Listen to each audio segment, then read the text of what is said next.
It is the race of pageantry and riches, and basically the race that even the casual Formula One fan or somebody that really doesn't even care about racing at all will sit down and watch. There's just something about Monaco, Tim Rainey. Yeah, just something about it. Yeah, it's incredible, Adam. It's one of my favorite races on the calendar. It's one of my favorite races of the season, and I mean, race, Tim, it's a parade. Well, I mean, qualifying is that's the best qualifying you're going to see all year, right? The most exciting, right? The most exciting one lap of the season. That's happening on Saturday. No question about it. No arguments. No one can tell me otherwise, because you've seen just how much these guys have to put themselves in these cars on the limit in Monaco, and then keeping it together for a full race distance, right? I mean, obviously they're not on the limits during the race, but they still have to keep the concentration has to be at 100% no matter what. I would say technical limit, not speed limit. And I think you're right, Tim. Like, one of the things that we talked about, and by the way, we're going to get into our race sim in about 10 minutes here, where Tim and I'm jumping in the sim on this one, and you can bet it goes great. Super cool. He even gave me some rain. Here's the deal.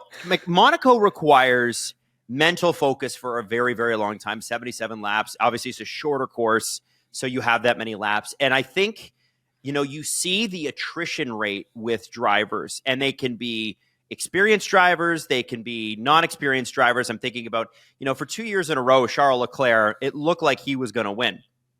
Put the car on pole. Both years he couldn't start. He crashed one of them. The other one, they couldn't get the car ready because of a crash, whatever. And then he finally won.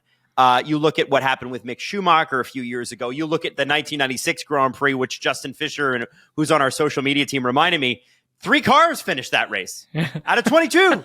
Three cars. And it was raining, and it was a different era of Formula One, and that probably wouldn't happen today. But you see what we're saying, right? It's one of those races where you're not watching for the race, you're watching for the quali, and then you're watching for the race who has the mental toughness to stay in it and just repeat and repeat and repeat and repeat. And that's what's going to be really exciting. And Tim, I feel like this track does favor veteran drivers for just that reason. Oh, for sure. And it's so particular, right? Because the more laps you do on it, the more, people will see on the sim, but the more you do laps on this track, the more little tiny details you find as a driver, and the more experience you have, the more you can have some confidence and feel comfortable going around the track. Well, you're not always comfortable, but you can find a level of comfort. It's when you get into qualifying that you push that limit of comfort for sure. But Adam, I think for this weekend also with the 2-stop strategy, that's going to be... let's talk about this, because this is pretty unique to this race. Yeah, so there's a mandatory 2-stop strategy. There's 3 different tire compounds. You have the C6, C5, C4, so soft, medium, hard. And we used the C6, obviously, last weekend in Imola, and now it's being used again here. And the drivers don't have to use the same tire twice, right? If you're going to start on mediums, and if you switch to softs, and then you want to switch to softs again, you can go and do that. Like that, it will be allowed. It's the strategies that are going to be interesting, because, coming in and listening to a lot of the drivers throughout media day and what they had to say about it, it really sounds like no one knows what's going to happen with the strategy. Yep. And if there's rain, or if there's a crash, safety car, and let's say you're a driver and you're like, you know what? I can take a medium tire or a hard tire and I can do 60 laps on it around this track. Then what's stopping you from doing 2 pit stops back to back? Right. Yeah. That is something that's been talked about. Like, soon as the lights go out, driver could come in and pit immediately. As soon as you come around and do a lap, you can go back out, and then you can come back in and do another pit stop. You've done your 2 mandatory, and now you're out there for the entire thing.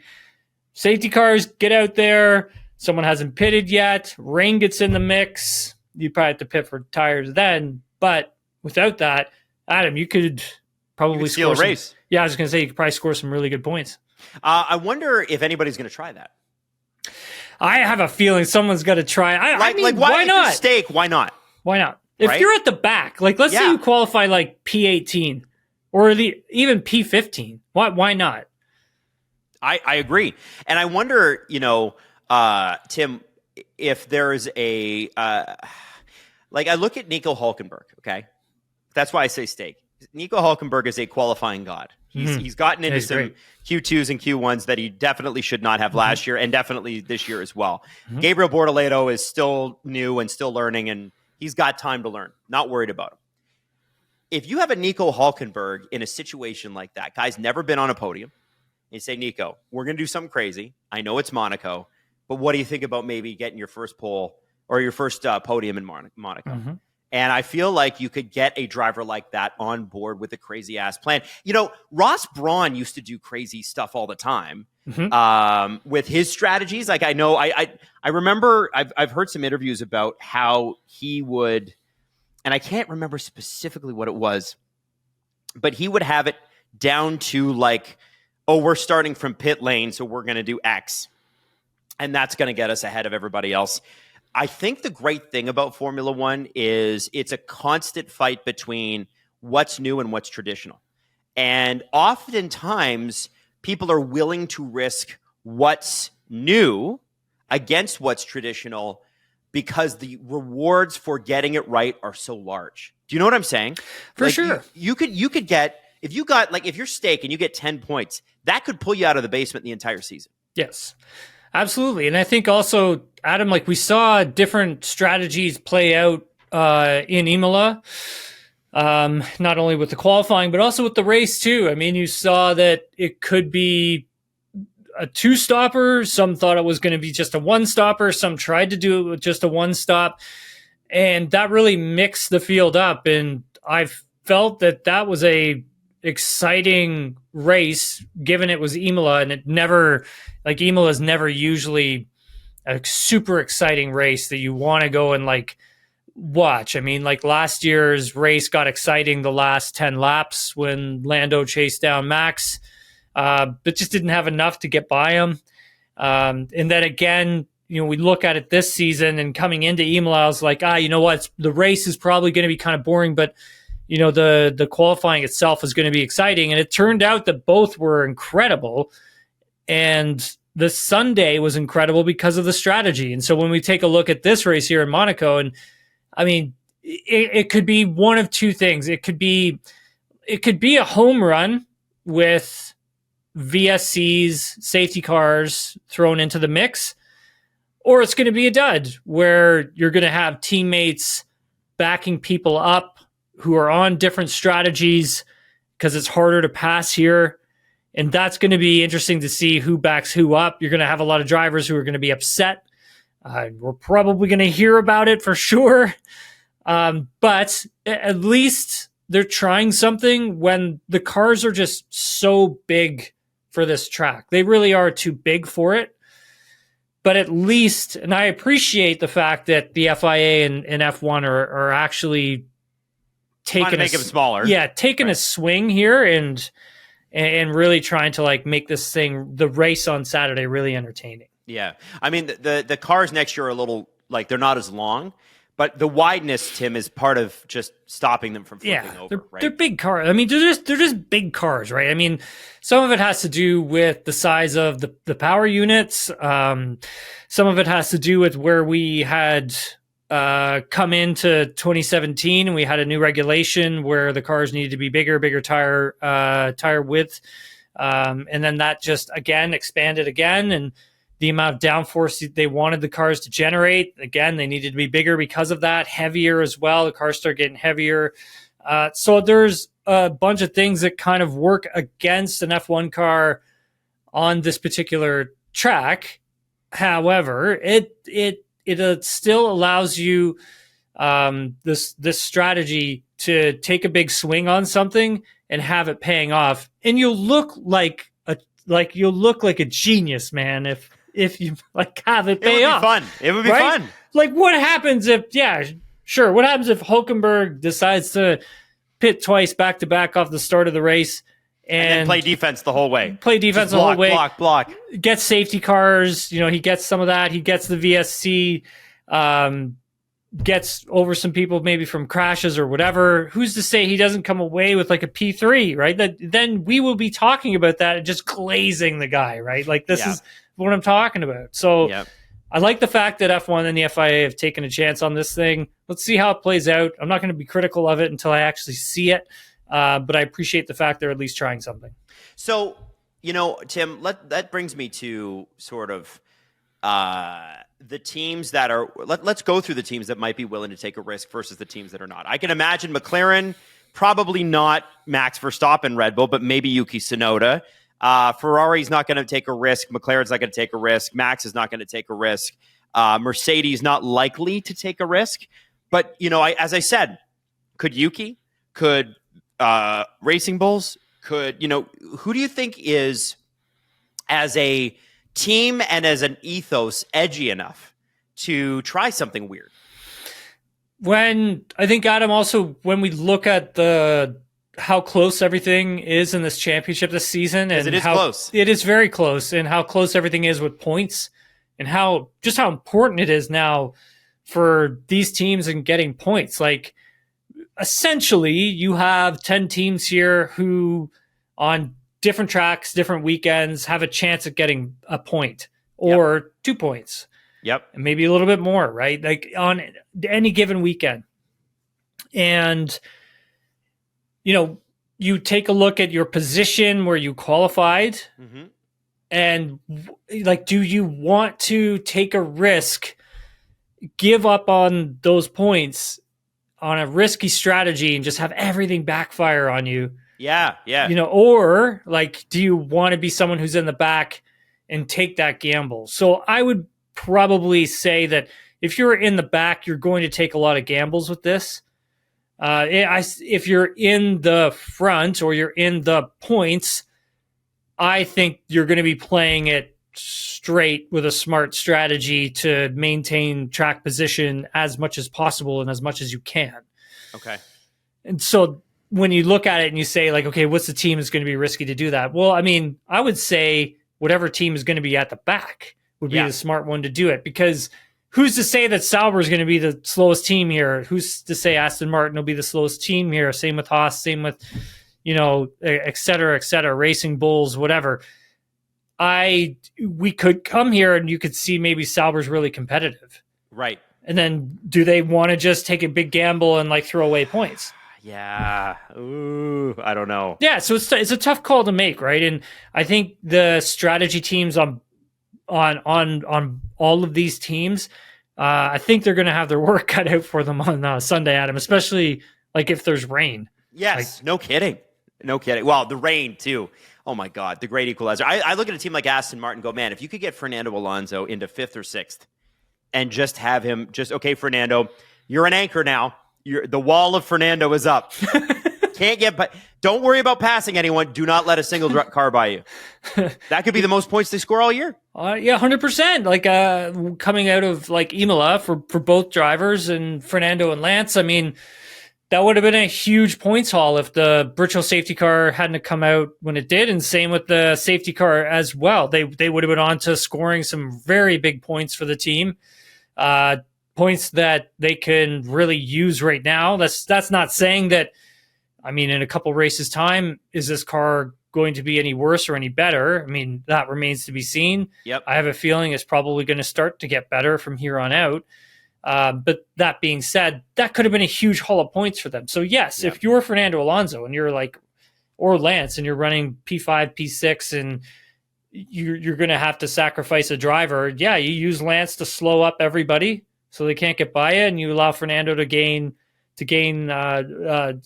him to pull at the gap that he needs. Or if it's vice versa, if it's Lance who's further out ahead, and Fernando pulls it Fernando's back. And Fernando's got to hold everybody back. So, I mean, those are the type of things that I think you could see teams playing with as well. It'll be fascinating. So it's a lot more at stake than usual at Monaco. This isn't just your everyday Monaco race. Now, Tim and I had the chance to sit in the SDPN simulator and try it. And I say Tim and I because with Tim, we actually made the challenge a bit harder. We actually turned damage on and made him go into a race. We also did me in a race, and it happened to just turn on rain. So that also happened. Have a look. Let me tell you something. A clean car is a fast car. That's why Tim and I use Silver Wax, because it's also idiot-proof for me. The thing about it is that, when I was growing up, Tim, and I don't know if you remember this with your dad, my dad waxed the car, and it would just, did he get the big machine out, and he waxed the car? Do you remember that? Made me use my hands. Oh, you had to use the hand. Oh. I had to get in there and just. You got to get in there deep, son. And remember how? And you remember the preamble to that? It was like a. And if you didn't do it right, you had to do it again. And it was Silver Wax kind of takes that part out of it for people like myself who are maybe not as patient. They also have great products. Like, Tim, what are you holding there? Ceramic Lotus Effect. Ooh, I love. And also the interior protector. This one's one of my favorites, actually. Yeah, it doesn't give you that. The great thing about that interior protector, so many of them leave that sort of residue, and you're like, is that going to get on my pants? You know what I mean? That interior, it gives you all the shine without this is kind of greasy. Yeah, it doesn't, not greasy, right? Yeah. No grease. No grease. Grease. So use the code SDPN10. Tim and I want to give you 10% off your next order with Silver Wax. Silver Wax takes absolute care of your car. Find Silver Wax products at your local Canadian Tire or at silverwax.ca. Use the promo code SDPN10 at checkout to save 10% off your next order. Okay, Monaco Grand Prix. Now, Tim, you're going to do a qualifying lap here. Wait, we're practicing. We're practicing first, and then Tim's going to do a qualifying, and then we're going to put him in. Are we putting you in a Grand Prix? Yes. Okay. All right. So dead last. Now we do have damage set up, but it's not high damage. No, it's full damage. Oh, it's full damage. Yes. Full damage. We'll just see how far he gets around the track. I thought it was I thought Jesse had you set to low, super low damage. No. Oh, it's super. It is simulation level damage. Oh my god! And then after this, with simulation level damage, I am going to try one qualifying lap too. This is my least favorite track to drive, but one of my most favorite weekends. Well, you've done more laps than I have. It's that's good. It's the glitz, it's the glamour, it's Monaco, and Tim almost Mick Schumachered it there. Spun out on that last corner. Come on now, we can't have that. All right, Tim. So this is just your practice. This is your right. This is one practice lap. One practice lap. He gets his one practice lap. Now let's talk a little bit about the Monaco Grand Prix. A lot of people call it the Monaco Parade because there's not a whole lot of passing. The whole weekend really does center around qualifying. Yes. And this is one of those ones that there have been some classic, unbelievable races. There was a movie made about this in the 50s. People were going off the track and into the water. The drama. They don't do that so much anymore, but there are still dramatic moments, like Esteban Ocon dive bombing his teammate Pierre Gasly and being told basically you're off the team last year. That happened last year. Can you imagine? That was a pretty crazy one. And by the way, that was like 3 team principals ago for Alpine. That was Bruno Famine that made that call. How crazy is that, right? Yeah, isn't that nuts? I just think it's kind of crazy. Now, Monaco Grand Prix takes place at the famed Monaco Street track. Tim's already got some damage around there, and it's not looking great there for you, Tim. 78-lap race with a circuit of 3.3 kilometers. The track features 19 corners and 1 DRS zone, but who really cares? Basically, this is a track where these cars are so big now that you're basically unpassable, right, Tim? 100%. And now they are going to force 2 pit stops on us in this race. And that can make things a little bit crazy. What also can make things interesting is the weather. Because it's the mountains, the clouds come off the water and they tend to stick around. And unless you get a really, really sunny day, they kind of get stuck and they just sit over the track. In the last few years, we've had some crazy rain days at Monaco. And we have really, I guess I could look up the forecast for this weekend. But looking at the history of it, I would expect some sort of rain conditions. Now, Tim, how do you feel? How do you think the drivers feel about a track like this? They love it, man. The challenge is ridiculous. Again, these are some of the only laps I've done here. We did some practice laps before we started, but it is very challenging. It's very technical. I think also just by doing it here on the sim, there's very nuanced sections where you kind of have to position the car in a way where you can get the power down Mm-hmm. without having to turn the steering wheel, which is very important. Right. I think. In some corners too, a little off camber. There's a lot of bumps in the road. There's a lot of like dips in the track and everything like that. It's an interesting. I just went off track. It's an interesting racetrack for sure. I mean, obviously I've seen it on TV my whole life. I've never played it until like right now, and it's awesome. Like it's very technical, challenging, like I already said. But yeah, Which is why I usually skip it if I'm doing an F1 season, because I can't stand this track. Now, the forecast for this weekend, Sunday looks okay. Looks like it's gonna be kind of a sunny day, 20 degrees, kind of perfect driving weather, right? But Saturday, beautiful driving weather. Saturday, 18 degrees with the chance of thunderstorm all day long. You're into that? I'm into that. I'm into that. I'm so into that. The only thing I'm not into is when it gets so rainy that they have to delay things. That is annoying. But I look at the drivers who all live here, and most of them do, and they basically just get on their like electric scooters and go down to the track, which is kind of got to be pretty cool. They did a whole feature in Drive to Survive this past season about Charles Leclerc, and he's like, it's before the Monaco Grand Prix, and he's like playing his piano, and then he goes into the race car, which I think is kind of cool. I think Lewis arrived to the track today on his motorcycle, and then That's I think awesome. Leclerc got. Oh, come on. Are you having fun yet, Tim? We got damage out of him. I think Piastri, he had someone drive him on his Vespa. Okay. Or their Vespa. Okay. On the track. So, yeah. All right. Now you've done 4 laps of practice. You think you're ready for quali? No. Not at all. Should we do it anyway? Horrible. I mean, like, people are going to be like, what am I watching here? Like, this guy's supposed to be good. Controllers are sensitive. We have been asked, by the way, what we use as. So I just want to point something out. Okay, So, go. like I was talking about, like the technical parts of this, we're probably going to get a black flag here. Yep. Oh, there goes but like this is the perfect section, right? Like the hairpin turn, everybody sees it on TV, and they're like, "Ooh, wow, yes." Yeah. It is very difficult, but one of the things you'll notice with the drivers when you watch over the weekends, watch where their hands are. Because when they turn the wheel, some drivers will turn all the way in with their right hand, so they'll use their right arm, and then some will come over and hold the steering wheel down so they can like, oh, wow, the computer just took right over. Yeah, because it's because you were sitting on the track, and they're like, you can't do that. Oh, wow, I can't even like show anybody anything. That's the end of the session. That's it? I guess you're going to qualifying, my friend. So tell us what you were telling us though, around the hairpin. Yeah, I mean, like you'll see some drivers like hold, like Leclerc does this. He'll hold down the butt end of the steering wheel when he's going around the hairpin, so the wheel doesn't come back up because he's putting so much force into the wheel and trying to keep it there. And he doesn't take his hand off and accelerate until he's actually he takes his hand off, he brings the wheel straight, and then he gets back to power. So there's like little like tricks and nuances with it. If when you're coming out of the tunnel and braking, I don't know if it's second or third gear. I'm still trying to figure it out. But essentially, when you get through the first part of that, I think it's 10 and 11. But when you're getting through that section, you have to make sure the steering wheel is positioned like straight, so you can get back onto power, and you're literally driving the car straight towards the wall. Like okay.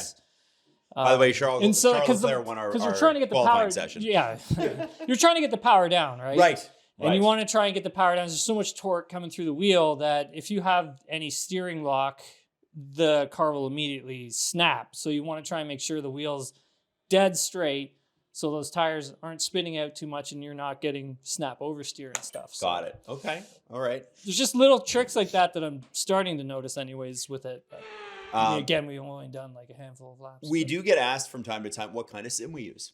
And this is believe it or not, it was donated by a fan of the network. His name is Mike Schmidt. He has 3 kids, and he's like, I'm not using it anymore. If you guys want to use it, it's yours. And so we were like, yeah, we'll take it. It's a Fantech, so it's a really, really nice one. So not just the steering wheel, but the steering unit looks like a Formula One car's steering wheel. However, what's amazing about these units... We're qualifying. You're qualifying. Go, Tim. So Tim's going to qualify. All right. We got to spin out on quali. All right. Christian Horner's going to love that. What's just happened?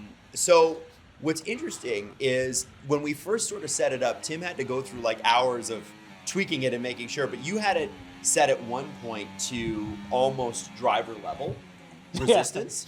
Yeah. And Tim walked out of the session like sweating bullets because because these cars, are so powerful and so difficult to steer that when you actually set it to like what an F1 driver would have, it's almost impossible to steer. It would be, man. You have to put in a lot of work, right, in the gym. Yeah. Just for the steering wheel, for sure. Those neck things that you have to do and the arm things that they have to do, like those weird exercises. It's kind of crazy. But think about it, we're not even experiencing any G-forces either, right? Like the car's not trying to rip our head off as we're going through corners. Our organs aren't being shifted around. Does that feel weird, by the way, when you get up that fast and your organs start to? Well, you don't really notice, right? But, okay. Sorry. How about if you just had a surgery like Carlos Sainz was? Jeez. Like these guys are fit, right? Yeah, they are. Oh, your qualifying is complete, Tim. Congratulations. We're dead last for sure. We spun out on the straightaway for frig's sakes. All right, now let's see how he does. Listen, that's a Sergio Perez positioning from last year, I think. That's just about where he finished. So you're ruthless today. I'm just saying. That's how it went. Hey, there's the two Alpines crashing together. Oh, that must have been Bruno Famin 17 principles ago. Was I wrong though? It's like 3 principles. Hey, we can restart the session. Oh no, okay, I'll keep going. Okay, go for it. All right, now. No, I'll keep going. Now we've got. By the way, I think it's interesting that we're starting. The game actually had Valtteri Bottas finishing 4th place in a stake last season because we're still using F1 24. So all right, so we have race. It's set at 20 laps. We'll probably not make it that far, but we'll just have. We're going for it. We're just gonna have some. All fun. right, let's go. We'll see if we can even get the car off the line because again we haven't. Can you explain the steering wheel and the clutch? Yeah. So do you have it set to like race settings or what? Do you I can't.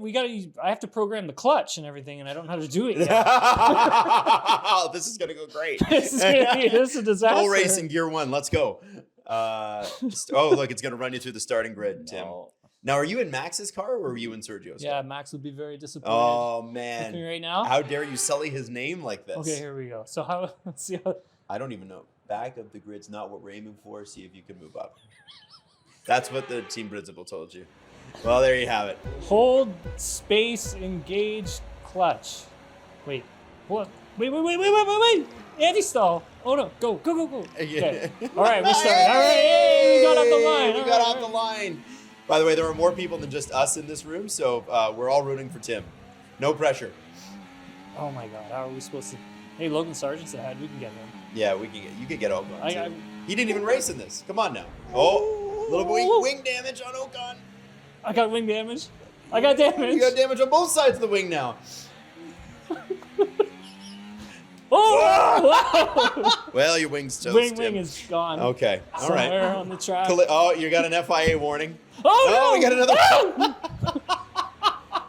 Why did we make this so hard for Tim? This is a parking lot. Look at this.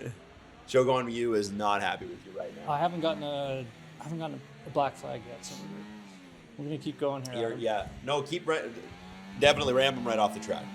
Listen, anybody who played any F1 video game ever in their lives is a kid. We got a lot of understeer for having no wing. Oh, what a pass! Oh! Oh! No. Oh, you're up on something. Oh! Yeah, keep going. Hey, not in last place. Let's go. Oh, virtual safety car. Stroll is out of the session. Oh, and so is Tim. It's over at the Monaco Grand Prix. All right. Now, do we want me to jump in the car and try this? Look at this. Oh, this is just excellent work. Shambles. I love this. So, since the front wing was broken, and when I went to turn in, we have no downforce on the front of the car. So we just literally understeer right into the wall. See, they said last place is not what you're looking for. Lance Stroll finished last. So, Tim, congratulations. Because of the Lance Stroll crash out, you have finished higher than they wanted you to. Adam, do you want me to try it with this setup? Yeah. Do you want me to put it back to practice? No. Let's do a race. You're going to do a race? Let's start the race. Adam, you can feel the tension in the air. I can feel your tension from here. I am a tense man. You're starting on pole, I believe. Yeah. And, because that's where I put the car, Tim. Full damage. Full damage. Automatic gearbox. Which I appreciate also, so I don't have to figure out the start. Okay, here we go. Yeah, so going through. We don't need all this. Yeah, no, we don't. Let's just go. Let's move through. Right. Okay, all right, starting. Okay, so start. Oh, never mind. You're starting from the back. Okay, all right. All right, enjoy, my friend. Right, now, here we go. All right, watch through the lights, buddy. Once they go out, just hit the throttle and see what happens. Maybe not too hard. Squeak. Oh, never mind. Why can't I go? Pull the gear shift. There you go. Yeah, okay. So we're not on automatic transition? You are. Oh, no, I am, but I still had to start. You are, yes. Okay, when it says red, start the brake. There you go, buddy. Oh, yes. Oh! Tokyo drifted that. All right. So we just don't have any damage yet, so we're still good. I'm going to have to go into the runoff runoff here and turn this thing around. No. Disqualified? What do you mean? What do you mean I was disqualified? No, don't end the session. I want another chance at this. That's not fair. It's frustrating, isn't it, Adam? It is. It's hard. All right, let's try this again then. Adam, what did you think for your first time? I feel like I wish I got a little bit more of an experience in this. All right. Let's do this again. Here it comes. Lando Norris, he takes the checkered flag. So Lando won. Mm-hmm. All right. I wonder if that's going to happen in real life. What do you think? I don't know. I mean, this seems to be Charles Leclerc's track. I know he kind of he saved full race replay. No thanks. No. I don't think we need to save that. I was thinking about it first. I don't know this weekend. It's interesting because it is such a technical track. I wonder if it favors Max again because the car is looking better. Okay, Grand Prix. Let's go back in. Okay, we want to go to Monaco. Yeah. Then we're doing Red Bull. We're doing Max. Yeah, buddy. Start event. Just go for it. Who cares what we even have? Race, Monaco. Okay, so I have to pull the gears back. Yeah, so these are so this is your downshift. Yeah. This guy here. Yeah. And then that's one's, yeah, so you just need to put, and it's raining! No! This is the problem with Monaco. Okay, here we go. Let's get through this. Okay, Adam, so when it's raining, don't hammer the gas. That's all I can tell you. Just don't mash anything. Okay. Nice and smooth. Just ease everything on. If you got to be slow with it, be slow with it. All right. We had this on medium track. And you're on pole. Oh, that's great. Excellent. This is awesome. So you have medium track control on. So I got to pull this? So actually, you're starting second. Yeah, so it's, there you go. And then just squeeze it, power on. Just squeeze it on. Well, a few passes, but that's okay. It's all right. We're just learning. Yeah, that's all right. Yeah. And just brake nice and early. Yeah, there you go. Yeah. Get out of the way, Bottas. Valtteri should be disqualified. He just went over track limits. Yeah. So that's a 5-second time penalty for his ass. He Sargent should be just knocked me. You got passed by Logan Sargent. I know, but he just knocked me, so. I mean, he was an F1 driver. Still was a world championship driver. Yeah. Is he racing IndyCar now? He's not racing at the moment. I think he's going to be doing some endurance stuff, I think. And I hope I didn't just blow anything. No. You heard it here first. I think that's what he's going to be up to. Don't quote me on it. I'm looking to make it one lap. So Adam, when you're on the gas pedal, just again, nice and smooth. So just squeeze it on. So we're not You're doing better than me, buddy. Well, it's because it's raining and it's slow. It's okay. You're still. These are better laps. You don't even have any damage on the car yet. I should have taken some of my own advice when I was trying. This is going to be tough. I'm going to shoot out of the tunnel like a rocket. Brake. Yeah. No, that brake. There you go. There's definitely some here we go. All right. I'm not a boy. Not a boy. It's a bit slippery. You're making us proud. You've got through more corners than me. Officially. I also got to start on pole though, or second. You're kicking ass. Look at this. No, that's some damage. Corner cutting. You know what? See, Valtteri should have gotten one of those, but apparently he doesn't. Well, it's he's a vet, right? Oh, Piastri said fastest. Oh, I just got bumped. You got some damage. No, I was going to go for it. Now, how do I get back? This Austin Powers this. How do I do this? There you go. Yep. Turn. Yep. And then brake. Yep. There you go. Oh, no, I just got hit again. More damage. I just got more. Come on. 3 second time. What do you mean I got a penalty? What do you mean? You know what? Screw you guys.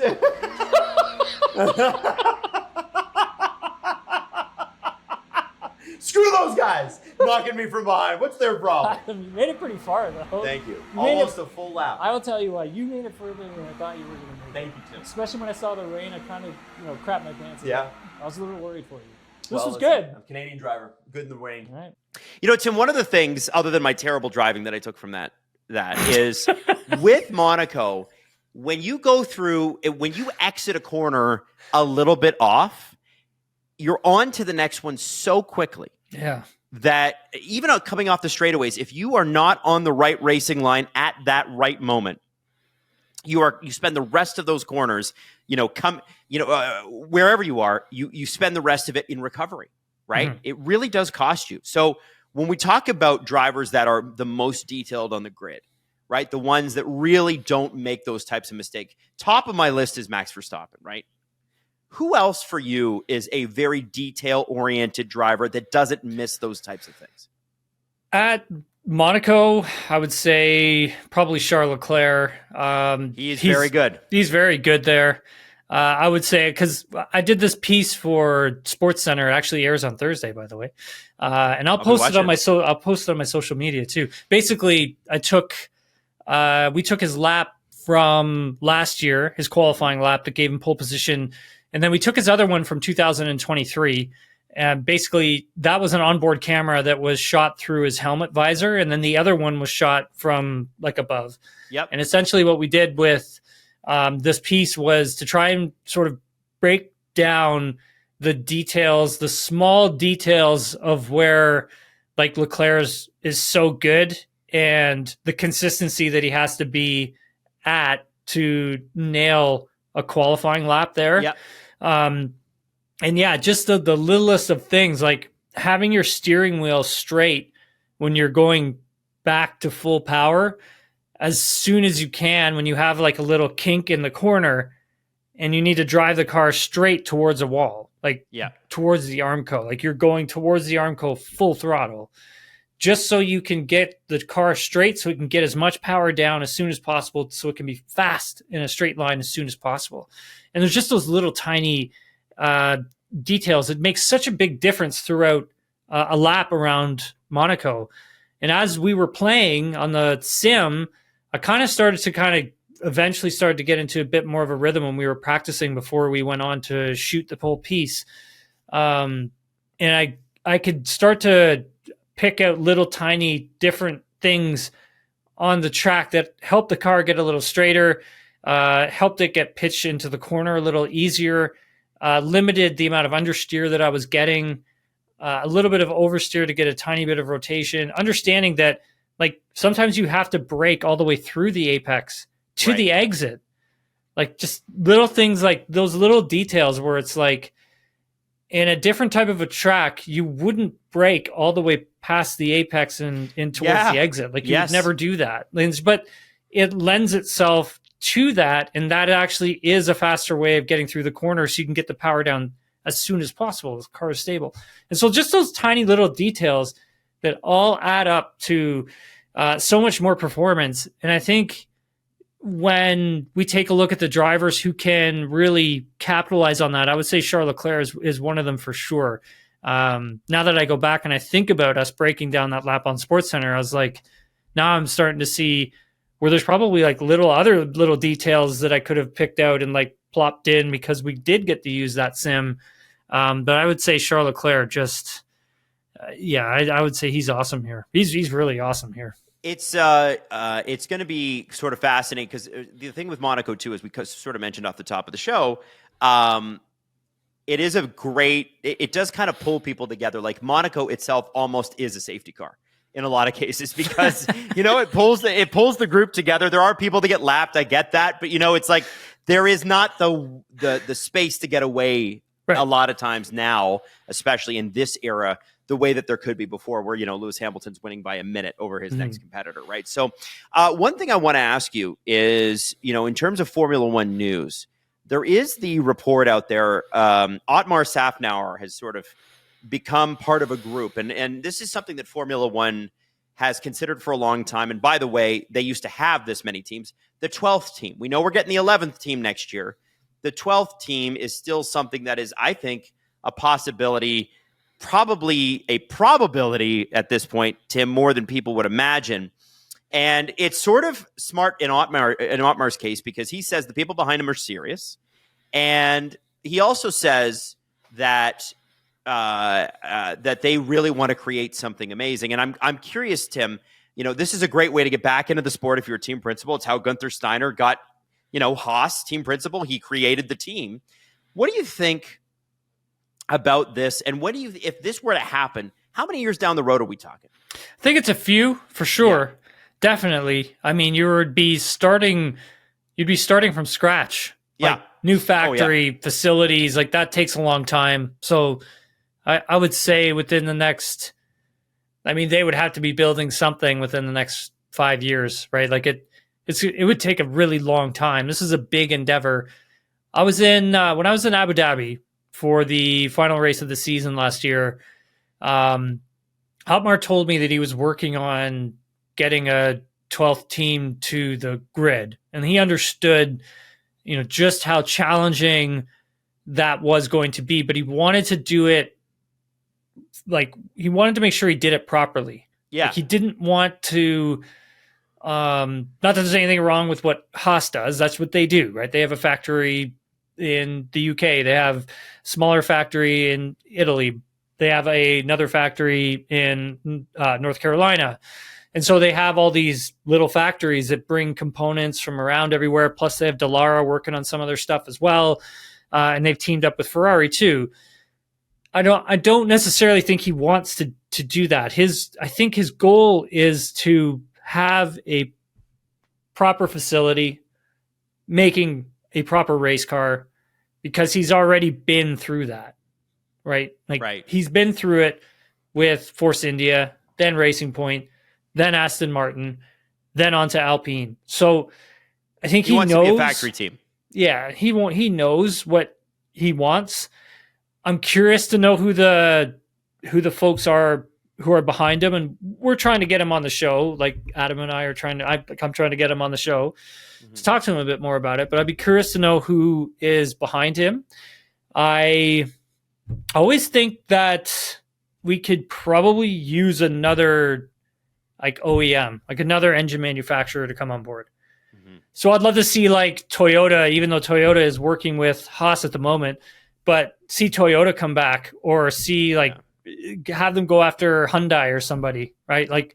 Well, a South Korean automaker could make a lot of sense, because they're gaining market share all the time. Yes. And one thing that they're going to want to break into is more of the luxury thing. It's why Cadillac's in, right? You've got Cadillac is going to want to,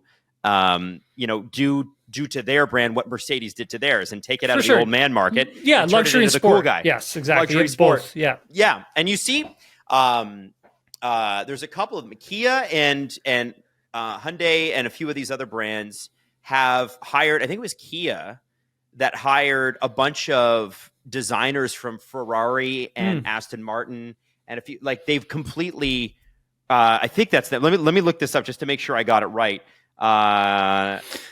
Well, I think while you're looking that up, I think I just want to, I'll expand on my thoughts for another OEM, because essentially I think at the end of the day, when you're Formula One and you've got a name like Cadillac coming on board, who has agreed to build their own power unit, which is important because it keeps them invested in F1 for a longer period of time, where in the past, F1 used to suffer from engine manufacturers, OEMs getting involved, and then all of a sudden pulling out. Right. Now you want them to be fully invested if they're going to do this.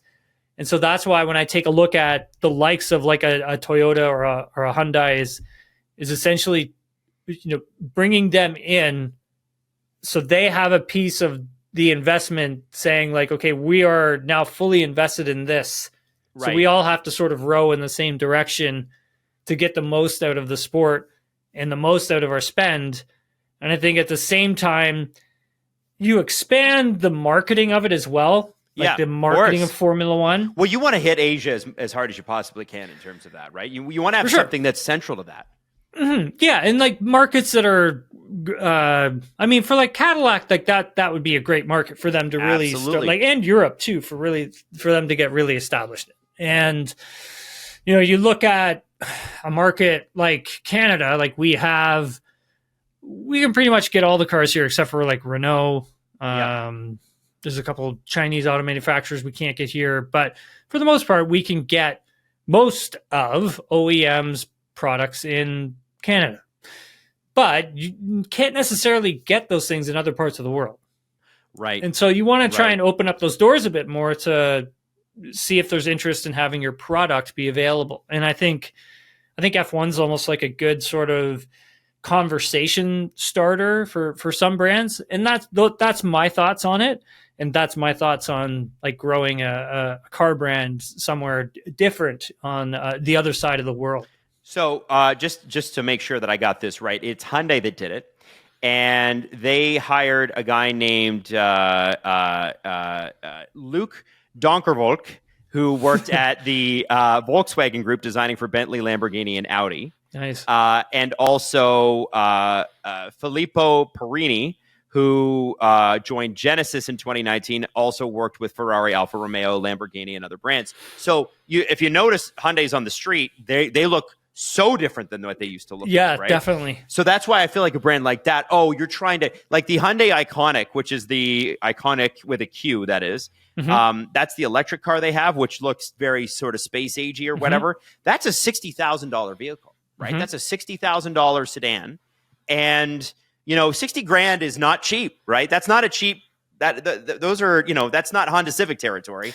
And I feel like if you're trying to break into higher end like Genesis, sure, it makes sense, right? Yeah, if you look at where I guess Hyundai's used to sort of be, and sort of where they are now, I mean, it's a much different playing field for them. They've grown so much and they've turned into such a big brand now that we can have that conversation of like, hey, that would be a really good auto manufacturer to get involved in like, say, like Formula One or WEC.